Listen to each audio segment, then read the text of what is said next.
Here in Kern County, our immigrant community is still reeling in fear after the recent Border Patrol operation, with some still hesitant to show up to work. So how has the economy been affected? Here's 17's Jenny Ha with a follow-up to her special report, Emptying the Fields, Mass Deportations, Consequences in Kern.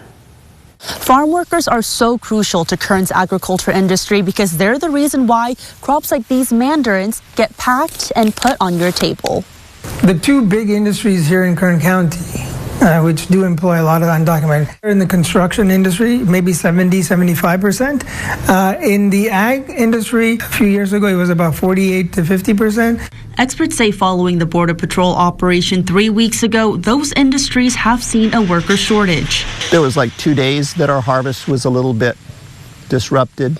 Maybe they were down 60-70% of who would normally have showed up that day to harvest. Pete Belomini, manager at the Edison Citrus Ranch orchard east of Bakersfield, says it wasn't a disaster since they always have extra inventory. But for some workers, they get a little bit worried. They decide to stay home and just to be sure, which I can't blame them for that. Scared because a lot of my family work in the field, so a lot of my families and friends do not working right now. Sandra Sandoval Sanchez, an immigrant from Mexico, says she's worried what will happen under President Trump. I think they are taking everyone, the people who hard work. The experts agree. Farm workers, many of whom are undocumented, are key to Kern being the breadbasket of the state. What an asset they are and how important they are to our success.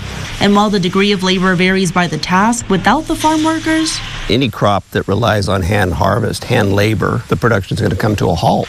CSUB economics professor Dr. Aaron Hegde adds getting domestic citizen labor has historically been difficult in the U.S. for such jobs, hence the shift towards immigrant workers. Who is going to go into a field of grapes when it's 100 degrees? That's going to slow the harvest.